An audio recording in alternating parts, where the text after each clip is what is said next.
ओम शांति। 4 मई 2026 के ईश्वरीय महावाक्य। पहले सुनते हैं मुरली के मुख्य पॉइंट्स। बाबा ने कहा, तुम श्रीमत से ही श्रेष्ठ बनोगे, इसलिए निश्चय बुद्धि हो, बाप की आज्ञा पर चलते रहो। परंतु बाप यह भी जानते हैं, सब पूरी रीति श्रीमत पर नहीं चलेंगे, क्योंकि बहुत बड़ी राजाई है ना। वहां प्रजा, नौकर चाकर व चंडाल आदि सब चाहिए। फिर बाबा ने कहा, श्रीमत पर न चलने वाले पिछाड़ी में बहुत पछताएंगे। उस समय ऐसा दुख देखेंगे जो किसी मनुष्य ने सारी उम्र भी नहीं देखा होगा। इसलिए अब जल्दी जल्दी पुरुषार्थ करो, याद में रहो, तभी खाद निकलेगी। तुमको यही सतो प्रधान बनना है, नहीं तो सजाएं खाकर फिर अपने अपने धर्म में चले जाएंगे। लास्ट में बाबा ने कहा, तुम बच्चों को बहुत उल्लास होना चाहिए कि कैसे मनुष्यों को रास्ता बताएं जो उनकी आत्मा भी खुश हो। जब तुम दूसरों को आप समान बनाएंगे तभी कहा जाएगा खुदाई खिदमतगार। सर्विस में सच्चे राइट हैंड बनो तो राजाई में आ जाएंगे। तुमको सर्विस पर देख औरों को भी उमंग आएगा। और अब सुनते हैं महावाक्यों को विस्तार से। मुरली का सार। मीठे बच्चे, निश्चय बुद्धि बन बाप की हर आज्ञा पर चलते रहो। आज्ञा पर चलने से ही श्रेष्ठ बनेंगे। प्रश्न, किन बच्चों को सच्चा सच्चा खुदाई खिदमतगार कहेंगे? उत्तर, जो राजाई पाने का पुरुषार्थ करते हैं और दूसरों को भी आप समान बनाते हैं। ऐसे ईश्वरीय सेवा पर लगने वाले बच्चे सच्चे सच्चे खुदाई खिदमतगार हैं। उन्हें देखकर दूसरे भी सहयोगी बनते हैं। ओम शांति। तुम जब यहाँ बैठते हो तो सबको कहना है कि शिव बाबा को याद करो। यह तो तुम जानते हो, शिव बाबा है, उनके मंदिर में भी जाते हैं, परंतु यह कोई भी नहीं जानते कि शिव बाबा कौन है सिवाय तुम बच्चों के। तो शिव बाबा की याद दिलानी है। यहाँ बैठे कईयों का बुद्धि योग कहाँ कहाँ भटकता रहेगा, इसलिए तुम्हारा फर्ज है याद दिलाना। भाइयों और बहनों, बाप को याद करो, जिस बाप से वर्षा मिलना है। तुम अभी सच्चे भाई बहन हो। वह तो सिर्फ मेल फीमेल के कारण भाई बहन कह देते हैं। लेक्चर्स में भी ऐसे कहेंगे ब्रदर्स सिस्टर्स। वह हैं भाई बहन शरीर के नाते से। यहाँ वह बात नहीं है। यहाँ तो आत्माओं को समझाया जाता है कि अपने रचयिता बाप को याद करो, उससे वर्षा मिलना है। फर्क है ना। भाई बहन अक्षर तो कॉमन है। यहाँ बाप बच्चों को कहते हैं कि मुझ बाप को याद करो। वह शिव बाबा है रूहानी बाप, और प्रजापिता ब्रह्मा है जिस्मानी बाप। तो बाप दादा दोनों कहते हैं, बच्चे बाप को याद करो। और कहाँ भी बुद्धि योग ना जाए। बुद्धि बहुत भटकती है। भक्ति मार्ग में भी ऐसे होता है। श्री कृष्ण के आगे व किसी भी देवता के आगे बैठते हैं, माला फेरते हैं, बुद्धि कहाँ कहाँ भागती रहती है। देवताएं कौन हैं, उन्हों को यह राजाई कैसे मिली, कब मिली, यह किसको पता नहीं है। सिख लोग जानते हैं, गुरु नानक ने सिख पंथ स्थापन किया, फिर उनके गुरु पोत्रे चलते आते हैं, वह पुनर्जन्म में आते रहते हैं। यह बातें कोई जानते नहीं। सदैव थोड़े ही गुरु नानक को याद करेंगे। अच्छा समझो, गुरु नानक को व बुद्ध को व कोई भी अपने धर्म स्थापक को याद करते हैं, परंतु यह किसको थोड़े ही पता है कि अभी वह कहाँ है। वह तो कह देते हैं ज्योति ज्योत समाया, वाणी से परे चले गए, या कह देते श्री कृष्ण हाजिरा हुजूर है, जिधर देखो कृष्ण ही कृष्ण है, राधे ही राधे है, ऐसे कहते रहते हैं। बाप बैठ समझाते हैं, तुम भारतवासी देवता थे, तुम्हारी सूरत मनुष्य की सीरत देवता की थी। देवताओं के चित्र तो है ना, चित्र ना होते तो यह भी समझते नहीं। राधे कृष्ण के साथ फिर लक्ष्मी नारायण का क्या संबंध है, यह बाप ही आकर समझाते हैं। तुम कोई को भी समझा सकते हो, यह तो निराकार बाबा हमको समझाते हैं। वास्तव में निराकार तो सभी हैं। आत्मा निराकार है, फिर इस साकार द्वारा बोलती है। निराकार तो बोल न सके। तुम समझा सकते हो, हमारा बाबा सो तुम्हारा बाबा है। शिव बाबा ज्ञान का सागर, शांति का सागर है, बेहद का बाप है। उनको भी शरीर तो चाहिए ना। खुद कहते हैं हम इस ब्रह्मा तन में आता हूं, तब तो इस ब्राह्मण धर्म की स्थापना हो।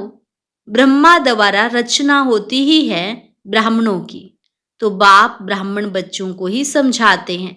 दूसरे किसको नहीं समझाते, बच्चों को ही समझाते हैं।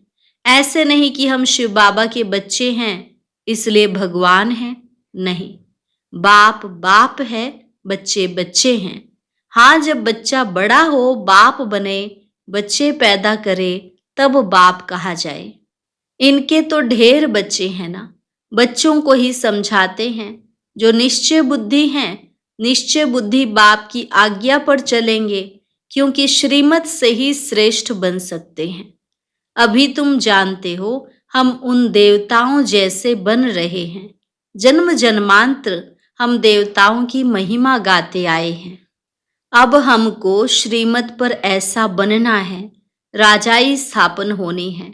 सब तो पूरी रीति श्रीमत पर नहीं चलेंगे, नंबरवार चलेंगे, क्योंकि बहुत बड़ी राजाई है। राजाई में प्रजा, नौकर चाकर, चंडाल आदि सब चाहिए। ऐसी चलन वालों का भी साक्षात्कार होगा कि यह चंडाल की फैमिली में जाएंगे। चंडाल एक तो नहीं होगा, उनकी भी फैमिली होगी। चंडालों की भी यूनियन होती है, सब आपस में मिलते हैं। स्ट्राइक आदि करें तो सब काम छोड़ दें। सतयुग में तो ऐसी बातें होती नहीं। तुम्हारा एक चित्र भी है जिस पर तुम पूछते हो कि क्या बनना चाहते हो। बैरिस्टर बनेंगे, देवता बनेंगे। तुम्हारी सारी राजधानी स्थापन हो रही है, कम थोड़े ही है। बेहद का बाप बेहद की बातें बैठ समझाते हैं। यह बुद्धि में बैठ जाना चाहिए। हम भविष्य के लिए पुरुषार्थ कर ऊंच पद पाएंगे। श्रीमत पर हम श्रेष्ठ ते श्रेष्ठ राजाई पद पाएंगे, और फिर दूसरों को जब आप समान बनाएं, तब कहा जाए खुदाई खिदमतगार। किसका कुछ भी छिपा नहीं रह सकता है। आगे चल सब मालूम पड़ेगा। इसको ही ज्ञान का प्रकाश कहा जाता है। रोशनी मिलती जाती है। मनुष्यों को कुछ भी पता थोड़े ही पड़ता है। बॉम्ब्स भी अंदर बनाते रहते हैं। कोई भी चीज रखने के लिए थोड़े ही बनाई जाती है। पहले पहले तलवार से लड़ाई चलती है, फिर बंदूक बनाई काम में लाने के लिए, रखने के लिए नहीं। समझते भी हैं इससे मौत होगा। ट्रायल तो की है ना। हिरोशिमा में एक बॉम्ब से कितने मरे थे। उसके बाद देखो फिर कितनी उन्नति की है, कितने ढेर मकान बनाए हैं। अब ऐसा विनाश नहीं होगा जो हॉस्पिटल में पड़े रहें। हॉस्पिटल आदि तो रहेंगे नहीं, इसलिए अर्थक्वेक आदि इकट्ठी होंगी। कुदरती आपदाओं को कोई रोक नहीं सकता। कहते भी हैं यह सब ईश्वर के हाथ में है। अब तुम बच्चे समझते हो, विनाश तो होना ही है, अकाल पड़ना है, पानी नहीं मिलेगा। सो तो तुम जानते हो, कोई नई बात नहीं है। कल्प पहले भी ऐसे हुआ था। कल्प का ज्ञान तो कोई में है नहीं। कहते भी हैं क्राइस्ट से 3000 वर्ष पहले पैराडाइज था। फिर शास्त्रों में कल्प की आयु लाखों वर्ष लिख दी है। कोई का भी अटेंशन नहीं जाता है। सुनकर फिर अपने धंधे आदि में लग जाते हैं। तो अब बाप बच्चों को समझाते हैं, अब जल्दी जल्दी पुरुषार्थ करो, याद में रहो तो खाद निकलती जाएगी। तुमको यहाँ ही सतो प्रधान बनना है, नहीं तो सजाएं खाकर फिर अपने अपने धर्म में चले जाएंगे। श्रीमत भगवान की मिलती है। श्री कृष्ण तो राजकुमार है, वह क्या किसको मत देंगे। इन बातों को दुनिया में कोई भी नहीं जानते। प्यार से समझाना है कि शिव बाबा को याद करो। शिव बाबा खुद कहते हैं कि मामेकम याद करो। वह भी कल्याणकारी है। और संग तोड़ एक संग जोड़ना है। तुम हो भारत का बेड़ा पार करने वाले। सत्यनारायण की कथा भी भारत से ही ताल्लुक रखती है। और धर्म वाले कभी सत्यनारायण की कथा नहीं सुनेंगे। यह सुनेंगे वह जो नर से नारायण बनने वाले आदि सनातन देवी देवता धर्म वाले होंगे। वही अमर कथा सुनेंगे। अमर लोक में देवी देवता थे तो जरूर अमर लोक में अमर कथा से यह पद पाया होगा। एक एक बात याद करने लायक है। एक बात भी बुद्धि में अच्छी रीति बैठ जाए तो सब आ जाएंगे। बाप को याद करना है और स्वदर्शन चक्र ध्यान में रखना है। शिव बाबा के साथ यहाँ पार्ट बजा रहे हैं, फिर जाना है। बाप ही समझाते हैं सच क्या है झूठ क्या है। सत्य एक है, बाकी सब है झूठ। लंका में रावण था, एक की बात है क्या? सत्युग त्रेता में तो ऐसी बात होती नहीं। यह सारी मनुष्यों की दुनिया लंका है। यह है ही रावण राज्य। सब सीताएं एक राम को याद करती हैं, अथवा सब भक्तियां सजनियां एक भगवान साजन को याद करती हैं, क्योंकि रावण राज्य है। सन्यासी इन बातों को समझ ना सके। सब दुखी हैं, शोक वाटिका में हैं। शोक वाटिका है कलयुग, अशोक वाटिका है सतयुग। यहाँ तो कदम कदम पर शोक है, दुख है। तुमको बाबा अशोक स्वर्ग में ले जाते हैं। यहाँ तो मनुष्य कितना शोक करते हैं। कोई मर जाता है तो जैसे पागल हो जाते हैं। स्वर्ग में तो यह सब बातें होती नहीं। अकाले मृत्यु कभी होती नहीं जो स्त्री विधवा बने। वहां तो समय पर एक चोला छोड़ जाकर दूसरा लेते हैं। मेल व फीमेल का लेंगे तो यह साक्षात्कार हो जाएगा। पिछाड़ी में सब मालूम पड़ जाएगा कौन कौन क्या बनेंगे। फिर उस समय कहेंगे हमने इतना समय मेहनत नहीं की, परंतु उस समय कहने से क्या होगा, समय तो बीत गया ना। इसलिए बाप कहते हैं बच्चे मेहनत करो, सर्विस में सच्चे राइट हैंड बनो तो राजाई में आ जाएंगे। सर्विस में लगे रहो। मिसाल भी है ना, कैसे कुटुंब के कुटुंब सर्विस में लग पड़े हैं। कहेंगे इस कुटुंब ने कर्म ऐसे अच्छे किए हुए हैं जो सब ईश्वरीय सेवा में लग गए हैं। माँ बाप बच्चे, यह तो अच्छा है ना। सर्विस पिछाड़ी चक्र लगाते रहते हैं। तुम बच्चों को बहुत उल्लास होना चाहिए। कैसे मनुष्यों को रास्ता बताएं जो उन्हों की आत्मा खुश हो। कितनों को रास्ता बताते हो। यह तुमने प्रजा बनाई, बीज बोया ना। जमते जाम, जन्मते ही राजा तो कोई होता नहीं। पहले प्रजा के अधिकारी होते हैं, फिर पुरुषार्थ करते करते क्या से क्या बन सकते हैं। तुमको सर्विस पर देख औरों को भी उमंग होगा, हम भी क्यों न ऐसा पुरुषार्थ करें। नहीं तो फिर कल्प कल्प ऐसा हाल होगा। बहुत आएंगे, पछताएंगे। उस समय जैसा दुख मनुष्य सारी आयु में कभी नहीं देखते। श्रीमत पर नहीं चलने के कारण पिछाड़ी में ऐसा दुख देखेंगे, बात मत पूछो, क्योंकि अनेक विकर्म किए हुए हैं। बाबा रास्ता भी बहुत सहज बताते हैं, सिर्फ बाप को याद करना है। औरों को भी यह रास्ता बताओ। तुम देवी देवता धर्म के थे, जैसे क्रिश्चियन धर्म के मनुष्य इस्लामी धर्म के मनुष्य हैं, वैसे यह हैं सबसे पवित्र। इन जैसा धर्म कोई हो नहीं सकता। आधा कल्प तुम पवित्र रहते हो। स्वर्ग और नरक गाया हुआ है। हेवन किसको कहा जाता, यह भी किसको पता नहीं है। बाप भारत में ही आकर बच्चों को जगाते हैं। 5000 वर्ष की बात है। जो स्वर्गवासी थे वही अब नरकवासी बने हैं। फिर बाप आकर पावन स्वर्गवासी बनाते हैं। एक साजन आकर सब सजनियों को अपनी अशोक वाटिका में ले जाते हैं। तो पहले पहले सबको यह कहो कि बाप को याद करो, नहीं तो यहाँ बैठे बैठे बुद्धि कहाँ कहाँ भटकती रहती है। भक्ति मार्ग में भी यही हाल होता है। बाबा अनुभवी तो है ना। सबसे अच्छा धंधा जो हरात का होता है, उनमें सच और झूठ का बड़ा मुश्किल समझते हैं। यहाँ भी सच छिपा हुआ है, झूठ ही झूठ चलता रहता है। यह भी ड्रामा में नूंद है। तुम जानते हो हम सब ड्रामा के एक्टर्स हैं। इनसे कोई भी निकल नहीं सकता, कोई भी मोक्ष को पा नहीं सकता। विवेक से काम लेना होता है।